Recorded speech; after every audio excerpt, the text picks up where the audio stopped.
네, 2차실 수업 시작하겠습니다. 앞서서 RISS DB 검색하는 것에 대해서 보여드렸고요.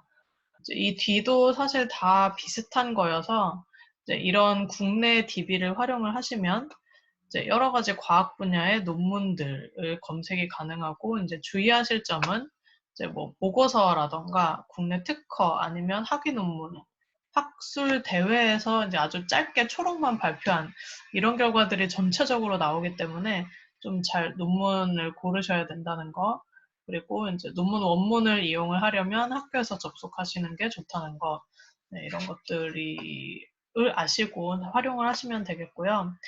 저희는 발표하실 때 학위 논문을 꼭 하시고 싶으면 하셔도 괜찮기는 한데 저는 저널 논문만 활용하시는 것을 추천해 드리겠습니다.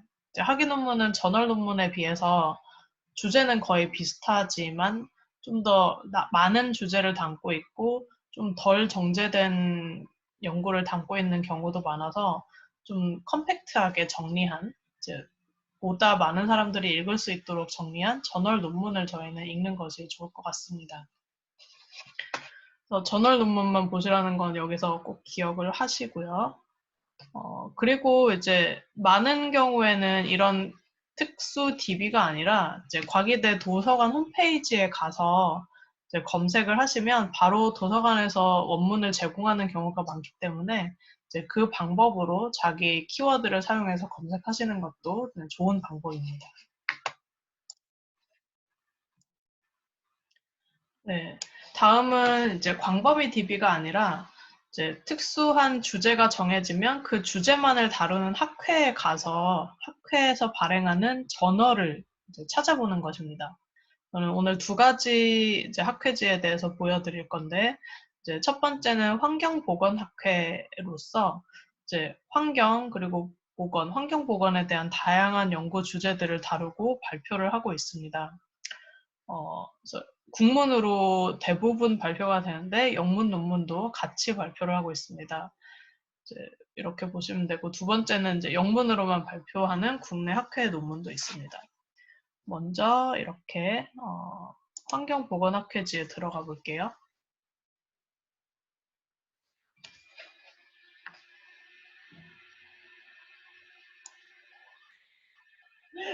네, 이 부분은 환경위해관리기사에 대한 안내 같은 것들이 있는데 넣으시고, 학술지 메뉴로 가시면 학회지 검색 메뉴가 있습니다.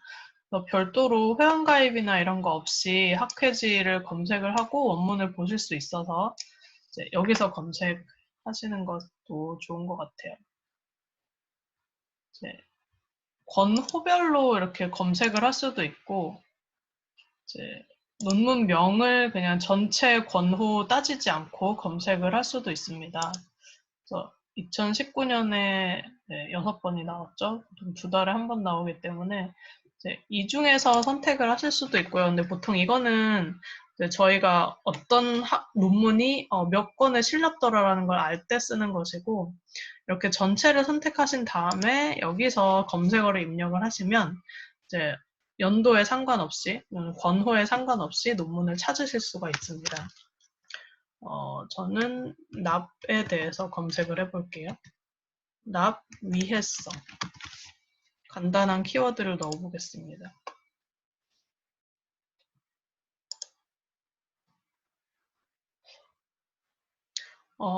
네, 한 건밖에 나오지 않네요. 다른 것도 좀 찾아봐야 될 것 같은데, 납과 비소에 대한 환경 매체별 생태 위해성 평가 논문이 찾아졌습니다.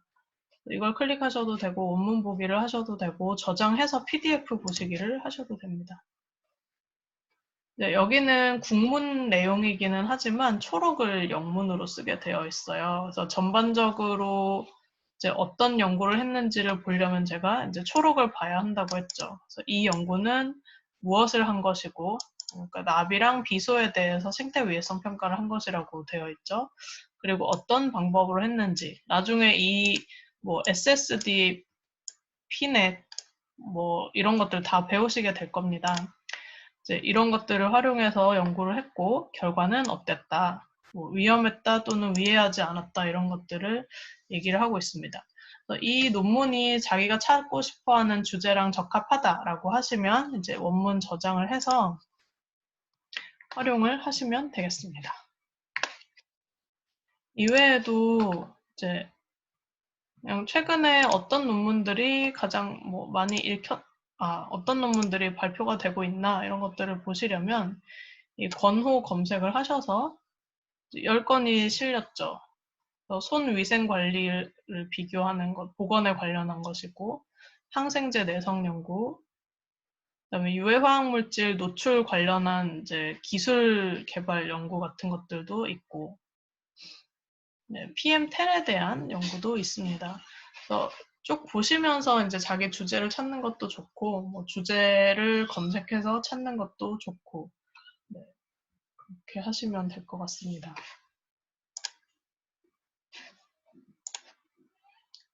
네, 그래서 주제 검색을 해서 찾으시는 방법도 마찬가지이기는 한데, 이제 이 환경 독성 보건 학회에서도 논문을 제공을 하고 있습니다. 아까 말씀드린 대로 이제 영문으로 논문을 발행을 하고 있어요. 여기도 보시면 이제 위에 네, 이렇게 오픈 액세스라고 나오죠. 그래서 무료로 이제 원문을 제공하는 홈페이지입니다. 이름은 Environmental Analysis Health and Toxicology 저널이고, 이제 여기는 주로 이제 그 최근 이슈에서 좀 강조하고 싶은 것들을 저널에서 많이 보여주는 경우가 있어서, 독성 논문도 있고, 아니면 이렇게 수영장에서의 위해성 평가를 한 경우도 있습니다. 그래서 아래 보시면 최근 아티클이 있는데 저희는 주제 검색을 해야 되니까 여기 브라우즈 아티클로 가서 저널 아카이브로 갑니다. 여기도 마찬가지로 이렇게 권호별로 또는 연도별로 검색을 하실 수가 있어요. 얘는 2015년에서 16년 정도까지 하니까 이렇게 몇 개 확인해 보실 수 있겠죠? 아니면 여기 자체에서는 검색 메뉴가 없네요. 여기서 검색을 하실 수가 있습니다. 역시 리스크 어세스먼트인데 파라벤에 대해서 검색을 해보겠습니다.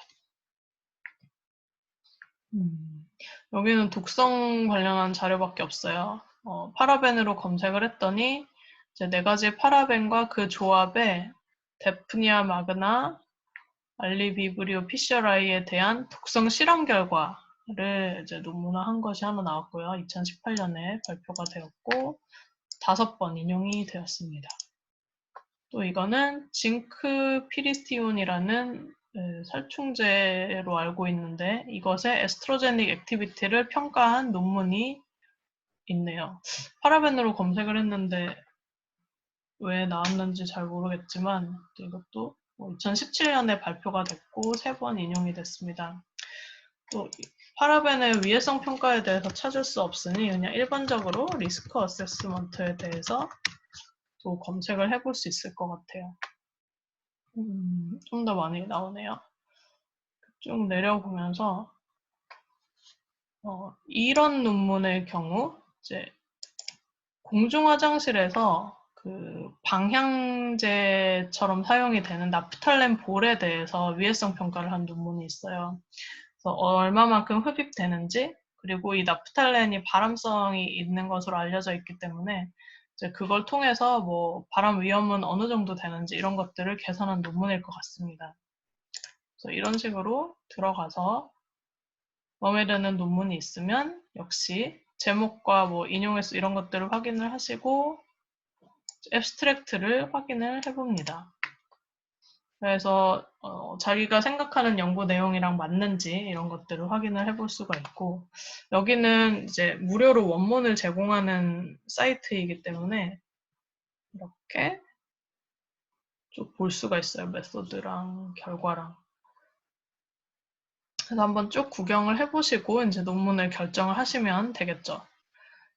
이 위쪽에 좀 복잡한 부분들은 그 분석법 같은 것이 좀 많고 저희는 이제 맨 처음에 강의 개요에서도 말씀드렸지만 직접 분석하는 거를 이제 포커스로 하는 것이 아니고 분석된 결과를 어떻게 활용되는지가 더 포커싱이 된 강의입니다. 그래서 이후에 발표 준비하실 때 이런 부분들은 좀 짧게 스킵하시고 요약만 하시고 어떤 걸 사용했다 끝 하시고 이후에 이걸 활용해서 그러면 리스크 어세스먼트를 어떻게 했는가에 대한 방법은 좀 자세히 다뤄야겠죠. 어떤 값을 썼고 그 결과 어떤 결과가 나왔고 이런 것들을 논문의 전체를 전부 다 이해하고 발표하실 필요는 없고 저희 수업 내용에 배운 내용을 적용해서 이해하는 부분만큼 저희 강의 내용의 범위와 일치하는 부분만큼 여러분들이 발표 준비를 하시면 되겠습니다. 네, 이렇게 저널DB를 활용을 하시면 이제 논문을 조금 더 쉽게 찾으실 수가 있고요. 이제는 논문을 찾았다면 좀 살펴보는 시간을 가져야 되겠죠? 제가 여기 화면에 캡처한 거를 보여드렸는데 이제 많은 논문들이 이렇게 생겼습니다.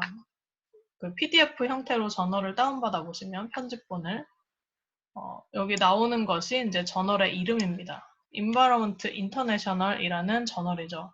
저희 그 환경보건, 환경공학 분야에서 상당히 높은 인용수를 자랑하는 좀 들어가기 힘든 저널 중에 하나입니다.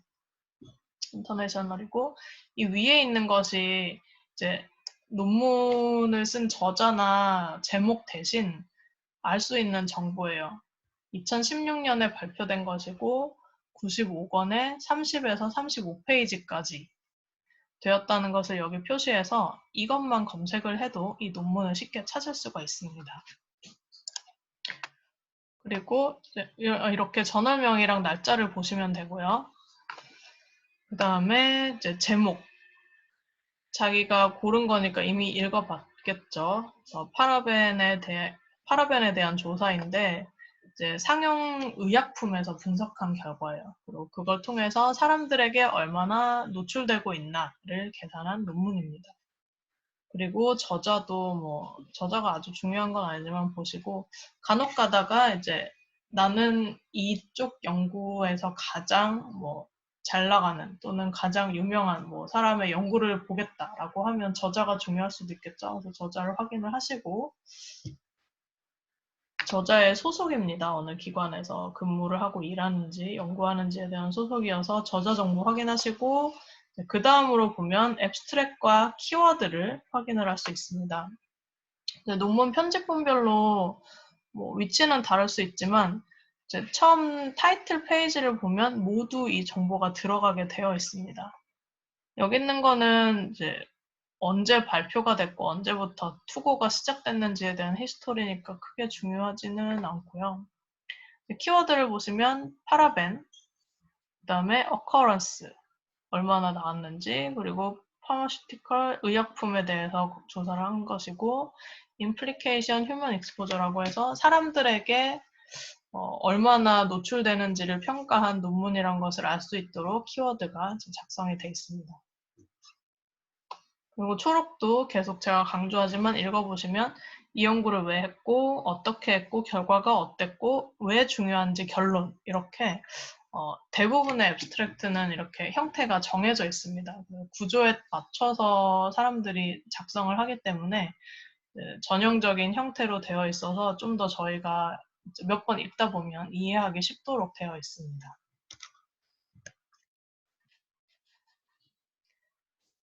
네, 그리고 다음으로 가보면 네, 앞서서 제가 어떻게 논문이 생겼는지 보여드렸죠. 그래서 논문 제목이나 저널 같은 거 확인할 수 있다고 했고 날짜 확인할 수 있다고 했습니다. 아까 이 부분, 임팩트 팩터에 대한 부분은 좀 더 자세히 설명을 해드렸고 이런 임팩트 팩터 정보는 이제 저널의 홈페이지에 들어가면 우리 저널의 임팩트 팩터는 얼마다 이렇게 적어둡니다. 4, 5 이상이면 상당히 유명하고 좋은 논문이 실려 있겠구나 정도로 생각을 하실 수 있을 거예요. 그리고 또 한 가지는 최근 2, 3년간 조금 문제가 된 부분인데 이제 과학자들이 이 임팩트 팩터를 높이고 자기의 성과를 좀 많은 것으로 보이기 위해서 가짜 저널을 만들어서 활용하는 사례들이 몇 번 있었습니다. 들으신 분도 있겠지만 이제 그런 걸 일부러 만들어서 과학자들을 속인 출판사도 있는 거고요. 그런 사람들도 있는 거고 거기서 개최하는 실제로 학술대회가 아닌데 학술대회인 것처럼 해서 거기서 발표한 게 연구 성과가 되니까 성과를 부풀리기 위한 수단으로 활용된 경우도 있었고요. 그래서 이제 약탈적 저널 또는 가짜 저널이라고 하는데 뭐 사이언티픽 리포트처럼 뭐 지금도 활발하게 논문이 발표되고 있지만 약간 이제 한때 문제가 된 적이 있었던 저널이 있기도 하고요.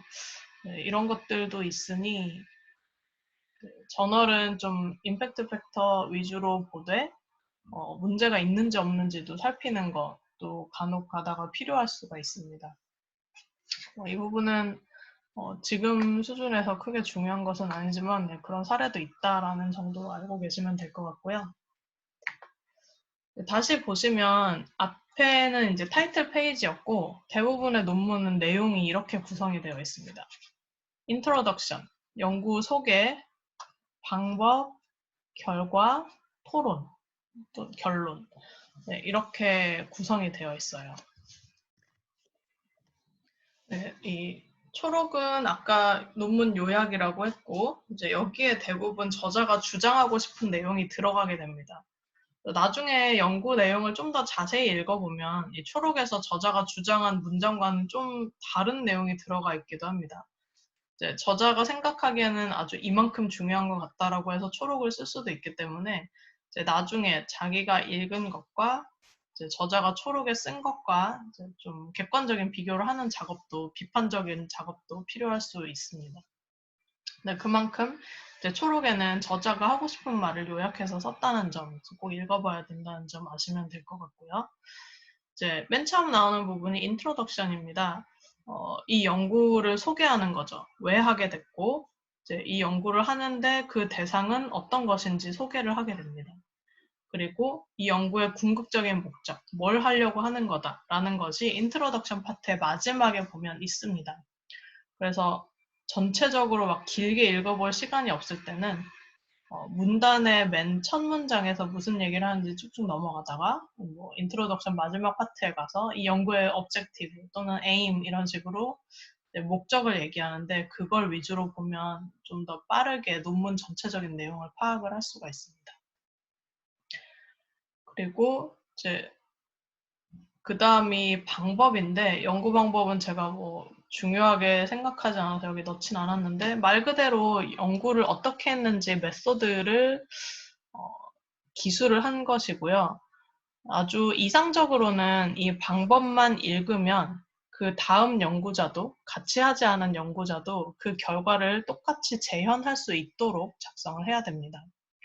그리고 물론 자기가 발표한 연구의 결과가 이제 과학적으로 아주 타당한 방법으로 수행됐는지를 확인하는 내용으로 하는 거기 때문에 이제 어떤 방법을 썼는지 아주 자세하게 기술을 합니다. 뭐 화학물질 분석이라고 하면 전처리를 어떤 방법으로 했고 또 이제 나중에 컬럼 분석을 할 때 어떤 카트리지를 썼는지 모델명까지 나중에 기기 분석에 넣었을 때 이제 디텍션하는 기계의 모델이 뭐였는지 뭐 몇 년형이었는지 또는 뭐 통계 분석을 했는데 통계 프로그램을 뭘 썼는지 버전은 몇을 썼는지 이런 것까지 좀 상세하게 쓰는 이유가 이제 뭐 기기 종류나 뭐 통계 프로그램이나 사용한 연구 방법에 따라서 결과가 이렇게 나올 수 있다는 것을 똑같이 재현도 할 수 있고 이제 왜 다르게 나오는지도 이해할 수 있어야 되기 때문에 그렇습니다. 많은 경우에는 이 작성하는 사람하고 그걸 비슷하게 후속 연구를 하는 사람, 또 검증하는 사람에게는 아주 중요한 파트일 수도 있는데 네, 저희에게는 지금 당장은 아주 중요한 그 부분은 아닐 수가 있어요. 대신 이제 나중에 노출평가나 위해성평가 논문을 읽으실 때 그 노출평가에 들어가는 값을 뭘 썼는지를 이 메소드 파트에 적는 경우가 있습니다. 결과 파트에 적는 경우도 많은데 어쨌든 그게 만약에 메소드에 들어갔다면 이제 그 부분은 좀 아주 중요하게 보실 필요가 있습니다. 그리고 디스커션은 이 인트로덕션과 연결되는 부분이어서 제가 순서는 안 맞지만 이렇게 넣었는데, 인트로덕션에서 내가 뭐 납에 대해서 다루겠다, 어린이에 대해서 다루겠다, 어린이 중에서도 뭐 음식을 통해 노출되는 것에 대해 다루겠다라고 밝혔다면, 이 디스커션도 역시 그거에 대한 결과가 나왔겠죠. 대략 그 순서나 주제에 맞게 납에 대한 디스커션을 하고, 뭐 납에 어떤 독성이 있는지 정보도 알려주고 또 다른 연구에서 어땠다라는 것도 인용할 수 있겠죠. 그리고 어린이에선 어땠다. 어린이가 어른과 뭐 비교했을 때 납 노출이 높다, 낮다, 뭐 위험하다, 위험하지 않다 이런 것들을 얘기를 해볼 수가 있겠죠. 그리고 음식을 통해서 노출되는 거에 대해서 디스커션을 한다. 뭐 공기로 들어가는 거 아니면 흙으로 들어가는 거에 비해서 뭐 음식으로 노출되는 게 더 위험할 수 있다 아니면 많을 수 있다 이런 식의 디스커션이 자기 연구랑 기존의 연구랑 이렇게 비교를 해서 설명을 할 수가 있을 겁니다. 그런 내용이 디스커션 파트에 주로 있고요. 여러분들도 이제 발표를 하실 때 결과도 물론 중요하지만 결과 위주로 발표하시는 것이 아니라 이 결과에 대해서 저자들이 어떤 디스커션을 했는지 보시고 그 내용을 좀 더 이제 충실하게 사람들에게 전달하려고 하면 좋은 발표가 될 수 있을 것 같습니다. 리절트는 좀 이제 무미건조할 수도 있고 사실 그대로 얘기하는 거기 때문에 실험 또는 관찰 아니면 뭐 연구 분석을 한 결과를 말 그대로 이 관찰을 했더니 결과가 이랬다. 이만큼에 노출시켰더니 물고기가 몇 마리 죽었다. 뭐 이런 식으로 결과를 제시하는 파트입니다. 연구의 메인 파트이기는 하지만 이제 이해하기는 훨씬 쉽겠죠. 생겼습니다. 중간중간에 제가 어떤 식으로 논문을 읽으면 되는지 말씀을 드렸는데 한 번 더 요약을 해보겠습니다. 먼저 초록을 읽고요. 그 다음에 초록 다음으로는 뒤로 넘어가면 테이블과 피겨들이 있습니다. 표와 그림들이 있는데 표 한번 쭉 훑어보시고 중간중간에 있는 그림도 읽어보면 아, 이 연구가 어떤 결과를 제시하고 있구나, 중요하게. 이런 것들을 알 수가 있습니다. 중요한 결과들은 아주 보기 좋은 표와 아주 이제 이해가 쉬운 그림으로 구성이 되어 있을 수밖에 없습니다. 그 다음은 인트로덕션에서 마지막 단락, 연구의 목적이라고 했죠. 이 마지막 단락을 꼭 읽어보시고 그 다음부터는 이제 하나씩 텍스트를 읽어가기 시작하는데요. 이제 우리말로 되어 있어도 처음에는 이해하시기 어려울 수 있어요. 왜냐면 처음 접하는 분야일 수 있으니까. 또는 이 분야에 대해서 좀 안다고 해도 물질이 다르면 또 다른 얘기를 할 수 있기 때문에 중간중간에 이렇게 쭉쭉쭉 일단은 소설책 읽듯이 읽으시되 중간중간 모르는 부분이 있으면 메모를 해둡니다. 그때그때 찾아가면서 읽으면 수능 공부할 때 영어 독해 같은 거 많이 해보셨죠? 그때그때 다 영어 사전 찾아가면서 읽으려면 나중에는 전체적으로 뭘 얘기하는지 모르게 돼요. 그래서 논문도 마찬가지로 전체 줄거리나 틀을 파악하는 게 더 중요하기 때문에 이 부분을 읽어가다가 모르는 단어가 있다 체크하고 넘어가고 나중에 찾아보고 한 번 더 그 단락을 읽는 식으로 하면 이해도가 높아집니다. 그렇게 크게 이제 그림을 파악을 하셨다면 아까 말씀드린 리절트, 결과 부분하고 이제 메소드 부분을 좀 더 자세히 읽고 발표를 준비하시게 될 거예요. 앞에 이 연구 왜 했다, 뭐 목적이 뭐다, 대상은 뭐다 이렇게 소개를 하고 나면 그 뒤에 이제 메인 프레젠테이션 내용은 리절트가 되겠죠. 리절트는 아까 말씀드린 대로 결과를 제시하는 부분인데 이런 단어들에 유의해서 보실 필요가 있습니다. 표본 크기라는 단어가 있어요. 저희가 연구를 할 때 언제나 모든 전체 인구, 전수라고 하는데 그 전수를 대상으로 조사를 하면 제일 좋겠지만 불가능하죠. 우리나라 국민 전체에 대해서 조사를 할 수는 없잖아요. 그래서 그 중에 일부만 가지고 연구를 하는 것을 표본이라고 합니다. 표본은 이상적으로는 전체를 잘 반영할 수 있어야 됩니다. 대표성 있게 뽑혀야 하는데 뭐 여러 가지 작업들을 하긴 하지만 일반적으로는 결국은 표본이 커지면 커질수록 전체를 대표하는 그 정도가 커질 수밖에 없겠죠, 상식적으로. 그래서 표본 크기가 어느 정도인지. 뭐 우리나라 성인 여성을 대표하는 연구라고 하는데 10명만 가지고 할 수는 없잖아요. 그래서 표본 크기를 확인하는 것이 중요하고요.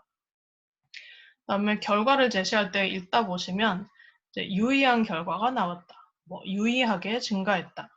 영어로는 significantly increase라는 식의 이제 유의하다라는 표현이 계속 나오는 걸 보실 수가 있을 겁니다. 이제 이거는 어떤 그 정해진 과학적인 방법 아니면 통계적인 방법으로 자기가 테스트를 해봤을 때 그 테스트를 통과했다.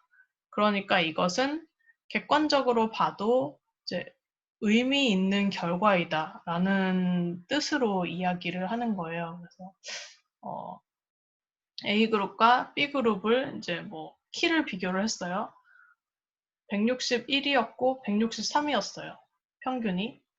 이 정도를 비교했을 때 진짜 유의하게 차이가 있다라고 말할 수 있을까요? 평균이 2cm 차이가 나죠. A와 B 그룹은.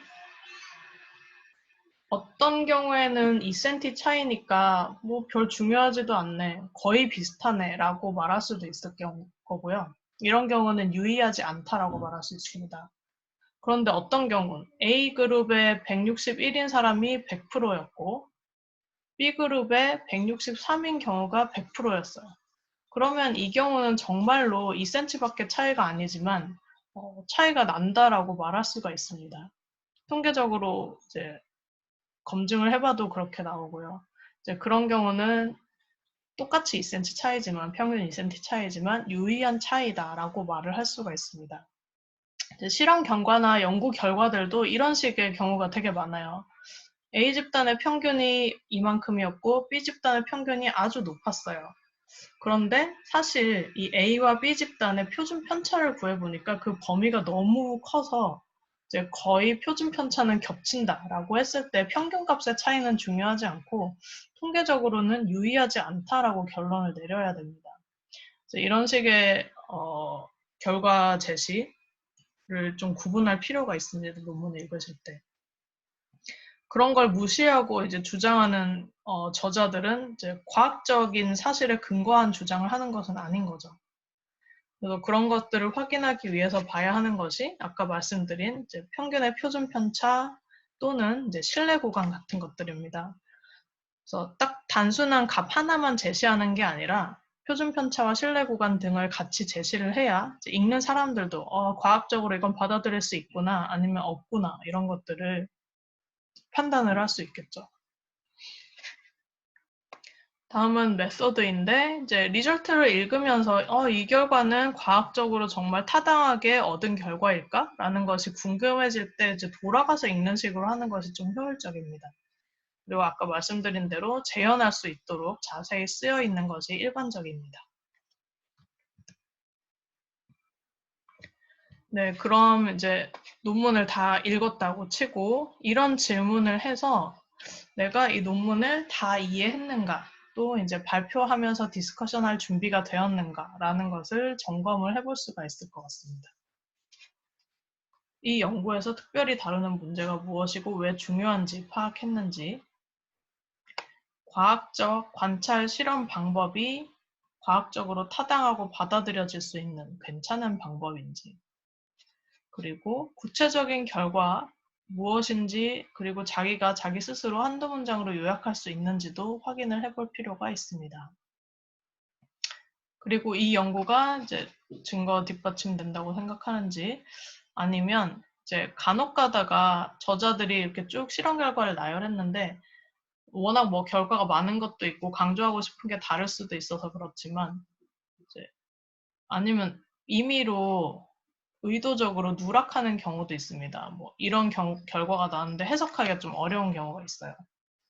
화학물질을 노출을 시켰는데 이 정도 농도가 되면 뭐 갑상선 호르몬의 교란이 일어나야 되는데 안 일어났다라던가 약간 설명하기 어려운 이제 문제가 발생하는 경우가 있는데 그런 경우 이제 디스커션이나 결과에서 충분히 다루지 않고 넘어갈 수가 있습니다. 이제 그런 건 혹시 없었는지 자기가 보기에는 이거 설명해야 될 것 같은데 하지 않았다면 자기가 한번 대안적인 해석을 해보는 거죠. 없었다면 비판을 할 수도 있는 부분이고요. 그리고 이 연구 결과가 아주 독특하고 새로운지 또는 특이점이 있는지에 대해서도 파악을 해볼 수 있습니다. 그런 게 없다면 비판을 해볼 수 있는 지점이기도 하죠.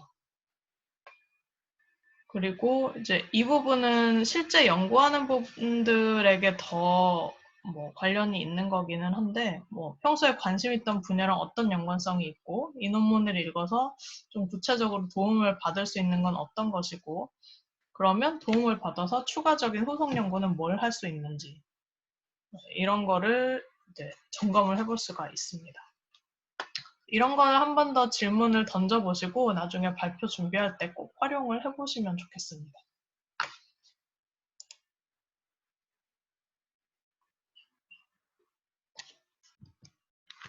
네, 그래서 이쯤 되면 같은 내용을 너무 많이 해서 좀 지루하다라고 생각하실 수도 있을 것 같은데 네, 이제 정리를 하도록 하겠습니다. 이제 논문을 이해하고 정리를 하셔야 발표를 하니까 내용을 요약할 수 있는지랑 주요 결론이 뭐고 연구 결과에 근거해서 결론을 맞게 내렸는지 반드시 점검을 하실 필요가 있습니다.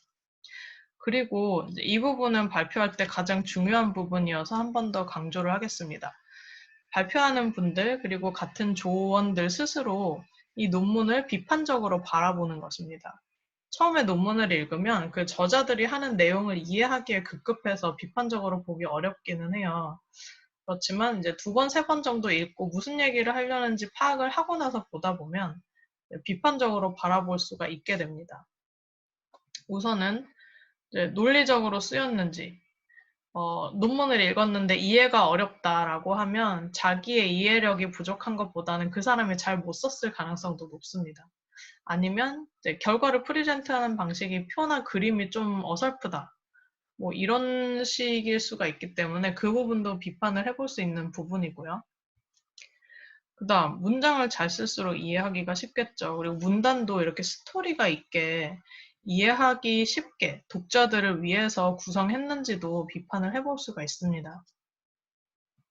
그리고 실험과 연구 내용이 너무 장황하게 막 이것저것 쓰지는 않았는지 아주 간결하게 써야 하고요. 그리고 아까 얘기한 것처럼 이렇게 어물쩍 단점은 넘기진 않았는가, 장점만 너무 강조하진 않았는가 자기가 분명히 점검을 해봐야 할 부분이고요. 또 이제 소문자 A만큼의 결과를 얻었는데 이건 대문자 A만큼의 중요한 좋은 결과가 나왔어 라고 강조를 할 수도 있어요. 그래서 오버스테이트한 부분은 없는지도 반드시 비판적으로 바라봐야 합니다.